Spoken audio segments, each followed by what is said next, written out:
Hi, I'm Chef Nick, and welcome to Crackpot Kitchen Cooking Show.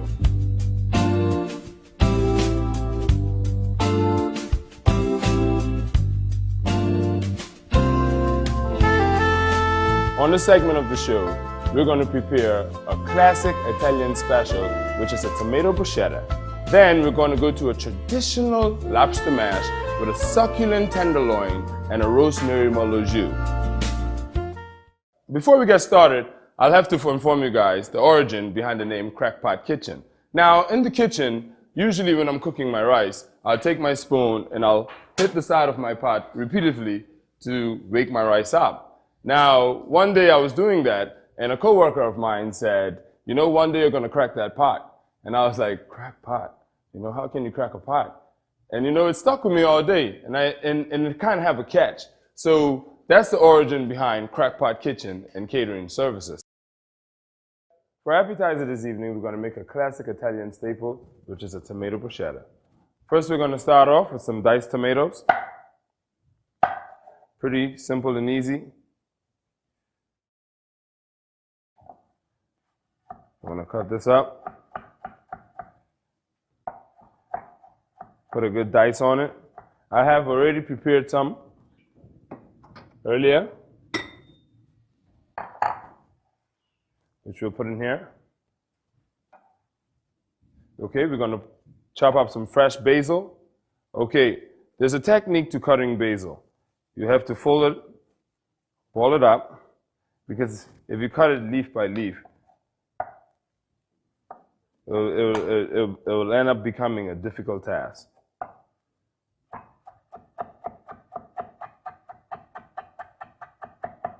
I'm going to put another dice on there. I'm going to dice it up a bit finer than this.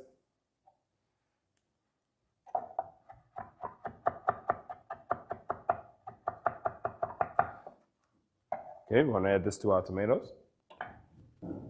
Okay, I'm going to add this in here just a bit. Okay, we're going to add some salt, some black pepper, and for a little kick, which I like, some red chili flakes. Okay, this is a secret of mine. Here I have some sun-dried tomatoes, marinated in some olive oil. Just going to add a bit of that in there. This will add to the zestiness.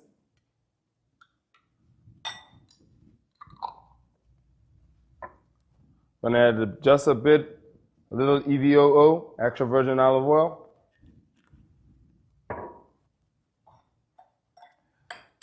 Stir that in there.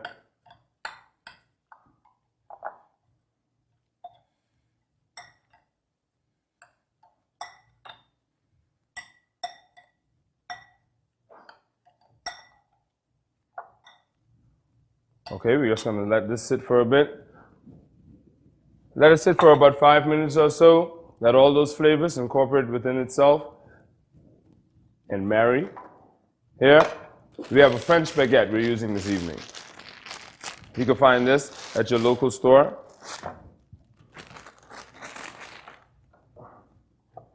We're just going to cut this. There's different ways to cut your French baguette. You can cut it however way you like it. Some people cut it like this. Or you can cut it diagonal. I prefer a diagonal way. It's more classy and easy to hold. Okay? We're going to cut about 4 diagonal pieces. And we're going to put this in the oven to toast for a bit. So let's put this on our pan. And we're going to put it in the oven for about, say 8 minutes, 8 to 10 minutes. Okay, here we have some fresh mozzarella. Now this mozzarella I got from my convenience store. This came prepared already, sliced. We're going to take our French baguette out of the oven. It's slightly toasted. We don't want to fully toast it because we're going to put it back in the oven.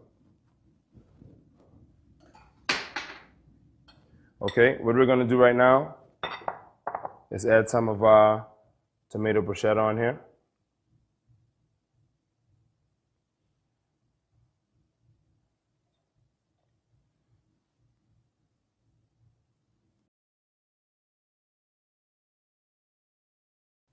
I think this is a nice appetizer because it's simple, fresh, and sexy. I'm going to place some of our fresh mozzarella on here. And we're going to place it back in the oven for about 5 minutes. Okay, we're going to take our bruschetta out of the oven. Look at that. The mozzarella has melted on there. Nice and pretty. I want to put these on our plate. This is sexy to present to the table. Sorry, no complications, no headaches, not much cleanup, simple, sexy, and basic. Tomato bruschetta.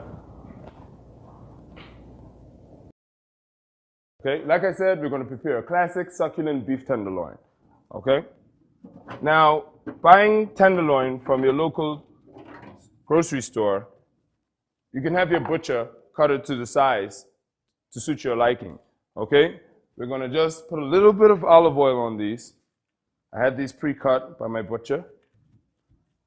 What we're going to do is season this with just salt and pepper. You don't want to take away from your steak with all the fancy Cajun seasons and complete seasons and seasoned salt and seasoned all.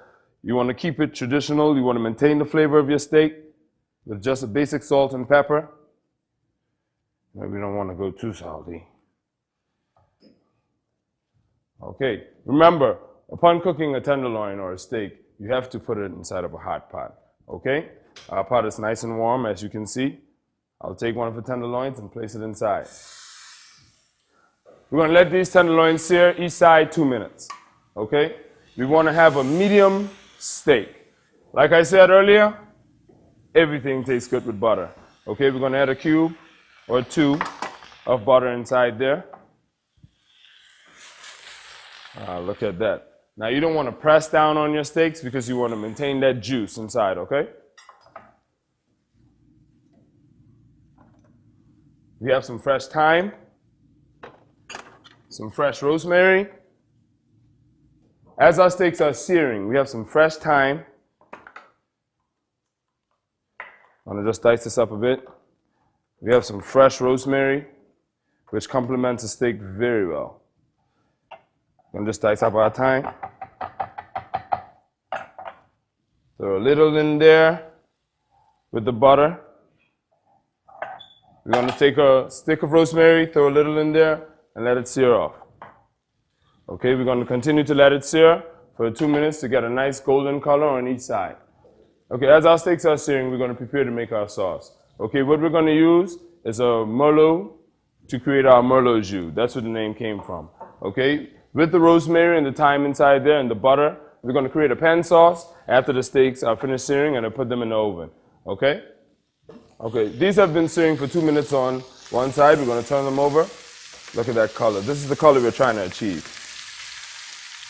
Yes. After the steaks have already seared for 2 minutes on the other side, we're going to place it on our pan. Quick and easy. With the rosemary to add more flavor to that. And 2 cubes of butter. We're going to place this in the oven for about 5 to 10 minutes until it becomes medium. Okay, now I'm going to show you how to make the pan sauce with the Merlot jus. We're going to add some of our red wine to the same pan that the steak was cooking in and allow that to reduce a bit. We're going to add some of our butter, say 2 cubes. Allow that to form some body from the fat of the butter. Add a bit more wine.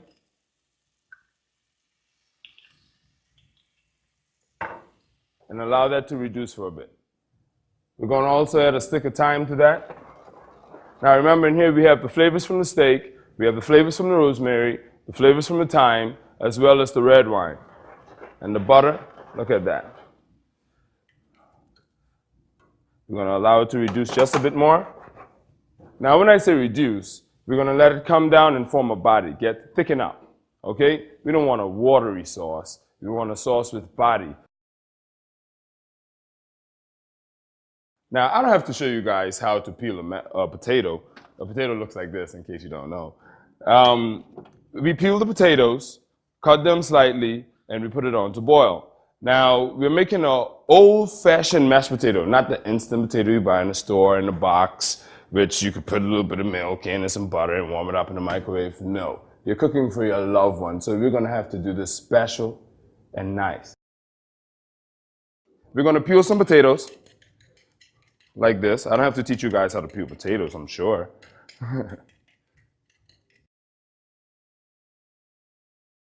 Okay, we're gonna cut our potatoes because you don't wanna put the whole potato in there because it's gonna take a while to boil. Cut it in half. We're gonna throw it in some hot water.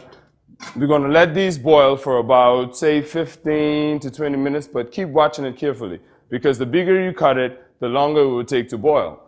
After they're all boiled, you're gonna make sure they can match with your finger. Now, we don't want these too soft because the softer they are, then your potato, your mashed potato will become quick potato. And quick potato will be similar to grits. And we don't want that. We want some body to it. Okay? We're gonna get a bowl, place these inside. Place some of these inside, like this. Yeah, I'll just put that back there. We're gonna get a whisk, and we're gonna mash it down just a bit. We don't wanna be doing this inside the pot because it's just gonna take a longer time. Then you'll end up with some unnecessary lumps, and who loves a lumpy mashed potato? The smoother the mashed potato is, the better. After mashing that up, we're gonna get some butter. Now, we all know that butter complements mashed potato very well. Everything tastes good with butter, okay? We're gonna get some heavy cream. You can get this heavy cream at any of your local convenience stores. Okay, we'll just put a little bit inside. We'll put a little bit inside our pot just to get it started. After adding our heavy cream, we're going to add just a tip of garlic just to get that nice garlic flavor. We all love garlic, you know. We're going to drop a couple cubes of butter inside the pot. I'll say about 3 cubes, 3 to 4 cubes. You could cheat a bit. It's Valentine's Day. You won't look like you've been eating butter until tomorrow. We're going to add some of our mash. Just add that in there. Okay. The secret to getting our mashed potatoes smooth out is a whisk. If you don't have a ricer, you use a whisk. So we're going to whisk this out. We're going to smoothen it out. Now, you can add as much heavy cream as you go, and you can add as much potato as you go according to how much you have.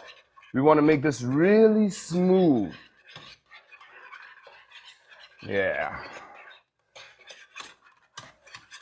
You want to keep your fire on a medium heat. If you go too high, then the milk will burn and the potatoes will burn and start to stick.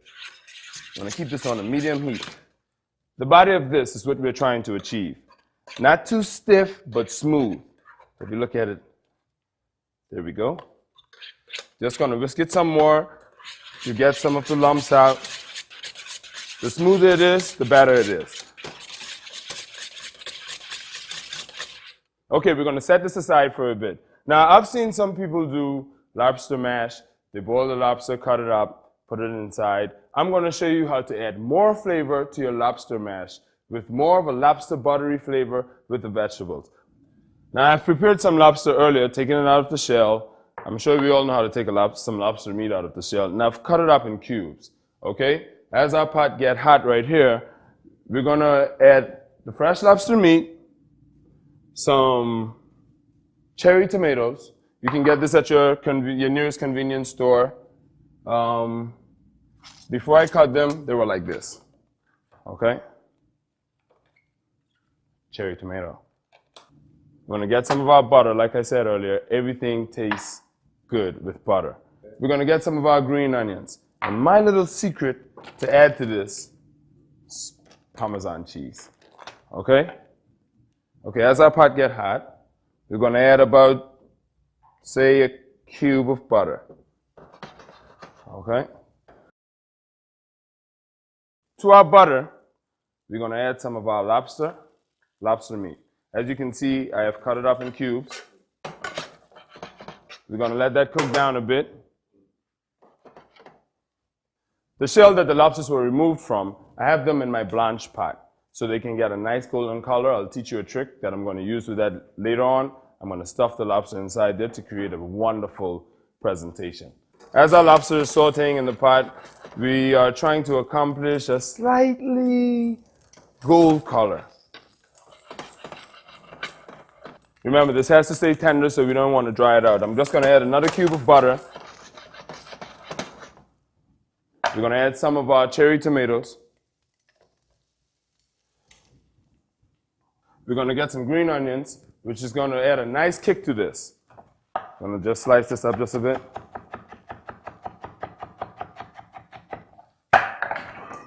Okay. Now to our pot, we're going to add some of our green onions.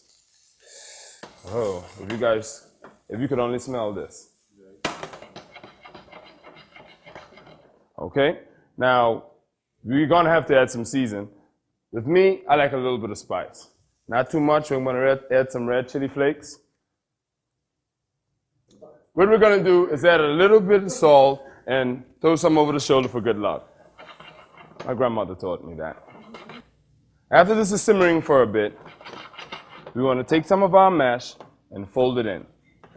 Okay? Just add this in here. Fold that in there nicely. Oh, look at that. Trust me. Want to fold this in gently. Okay? Oh, look at that. I wish you guys could smell this. The flavor of lobster fills the entire room. Okay? And last but not least, we're going to add some of our Parmesan cheese. Okay, look at that. Whew.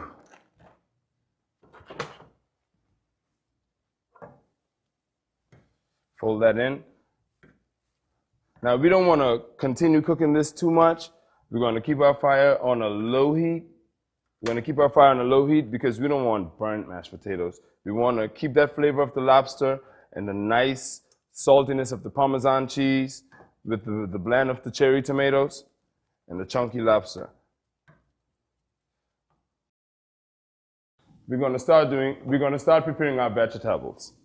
Okay, what I have here is some broccolini, which is a family to broccoli. You can see the resemblance, but they're much slimmer and the stems are longer. Okay? We're going to cut off the tips of the stems, and we're going to place them inside of our blanch pot. Just to tenderize them a bit, but at the same time, we want to keep them al dente. Al dente meaning we want them to be tender, but at the same time with a crisp. We're going to remove our broccolini from the pot. Okay, to our pot, we're going to add 2 blocks of butter. Okay, little salt, little black pepper.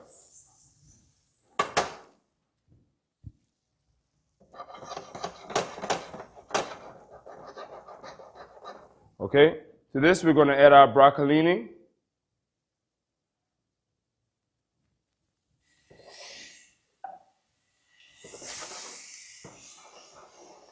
We don't want to cook this too much because we don't want it to overcook.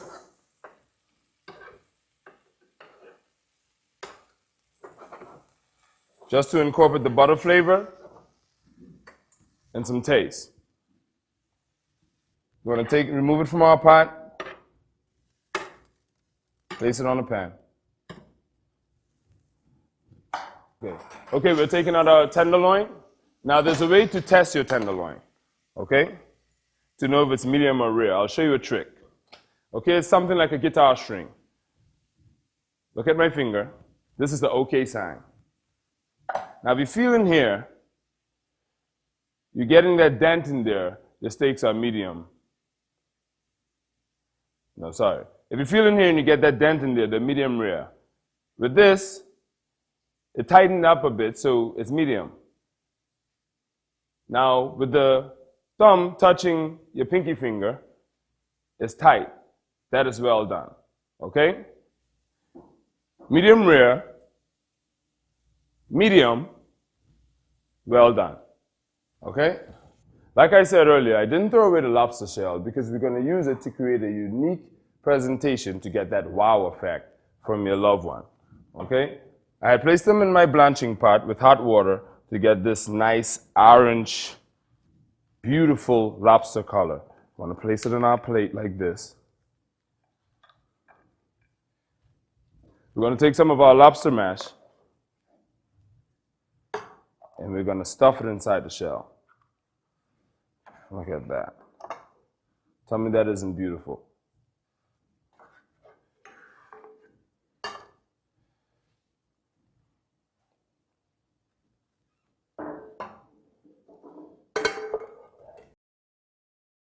Okay, as our sauce is simmering, we want to take our medium steak and just add it to the sauce a bit to make sure it remains juicy and succulent. With our tenderloin, we're going to add this just on top here. We're going to pour some of our sauce over there. Like that. Look at that. Tell me that doesn't look good. With our broccolini, we're going to create a nice presentation.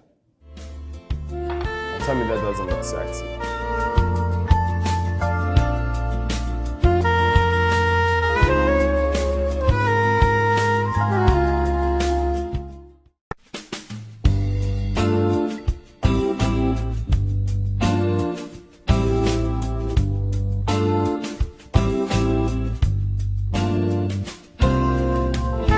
Okay, also tonight we're going to prepare some succulent rack of lamb.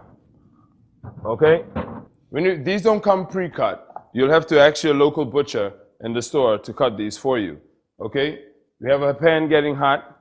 We're going to season these with some salt, black pepper. And me, I love to use a little bit of Cajun season just to make it a bit different. I'm going to massage that in there. You see, you treat your food with love, you taste the love inside. You know, respect the food. You know, if you taste the love, maybe we'll get a little bit of love.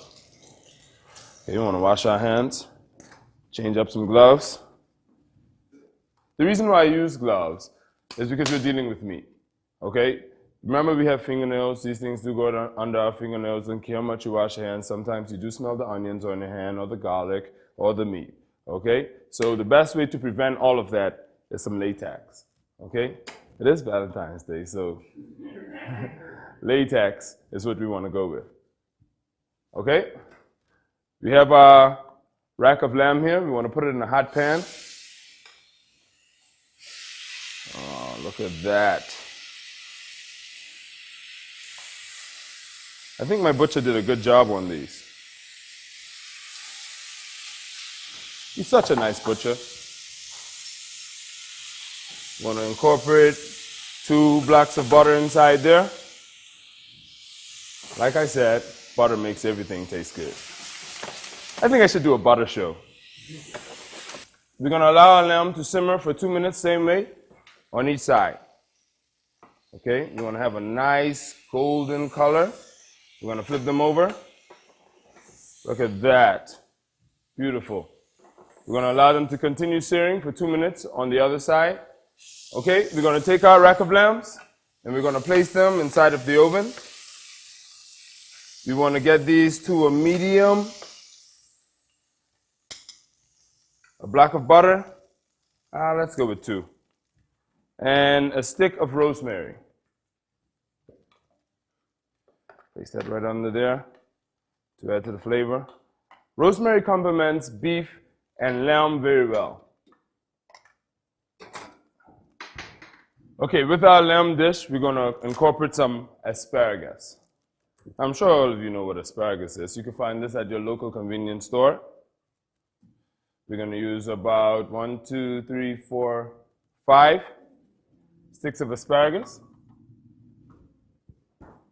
We want to cut the stem off about 1 inch from the bottom because this can be hard as rock, unedible.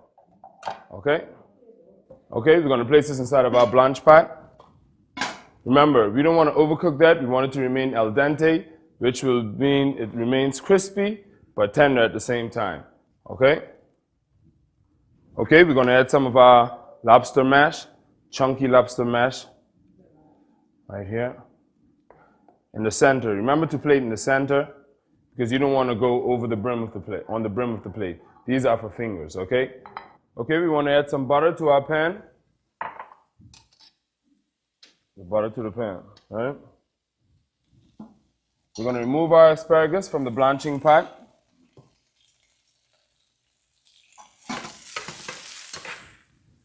We're going to add a little black pepper, a little salt, and as my grandmother used to do, we're going to throw some over the left shoulder. Throw a little salt over the shoulder for good luck, keeps the evil spirits away. It's a myth I believe in. Okay, we're going to take about 5 sticks of our asparagus. We're going to add it here on top of our lobster. We're going to take some of our lamb rack.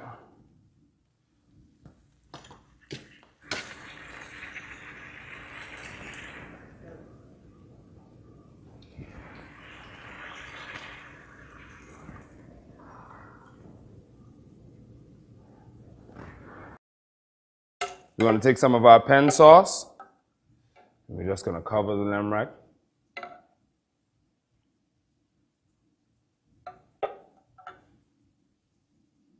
Okay, with the remainder, we're just going to drizzle it around the plate to create a nice presentation. And that's our lamb dish.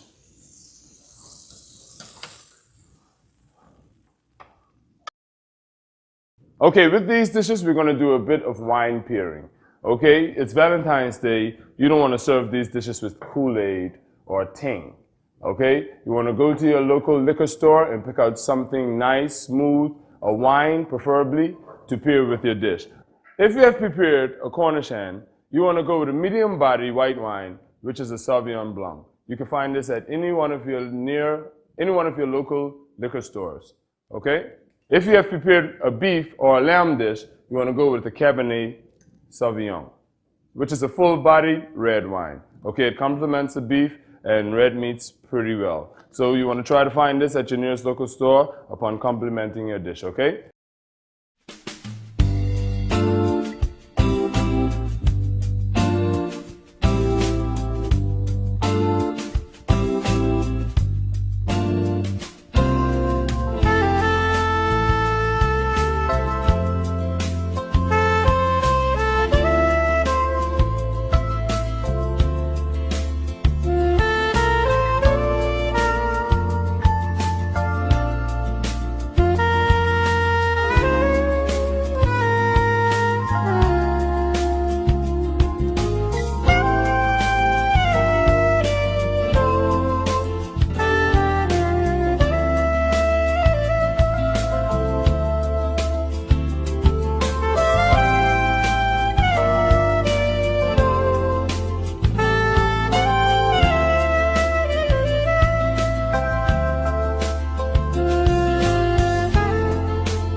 For the dessert phase of our Valentine's special, we're going to make a classical chocolate fondue with fresh fruits. Okay? First, we're going to pour half and half milk in our pan so it can get warm. Remember, you don't want this to get too hot as it will start to stick.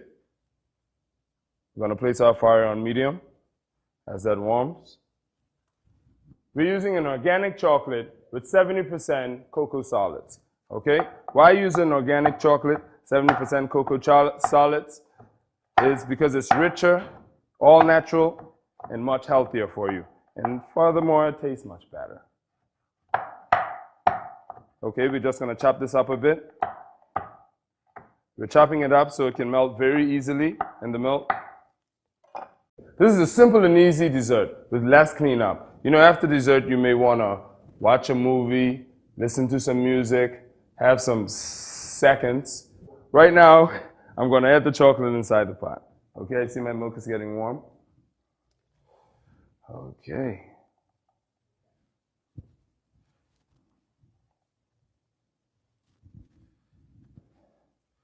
I'm going to whisk this in a bit so it can melt gently.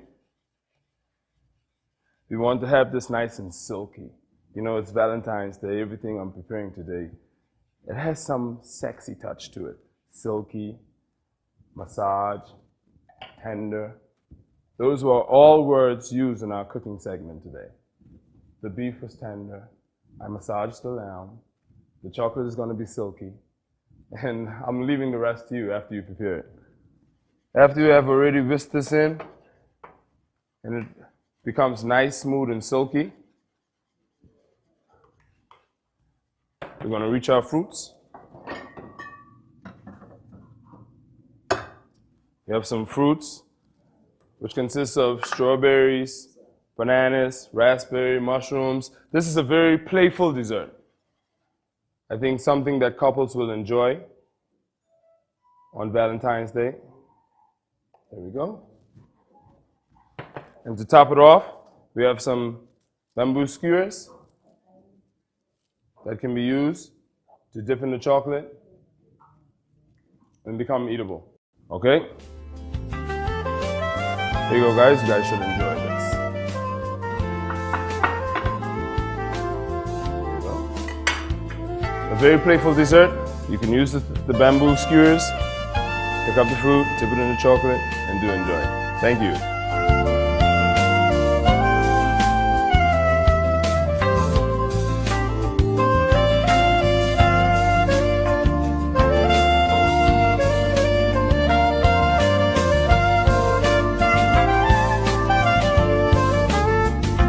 This has been the first episode of the Crackpot Cooking Show.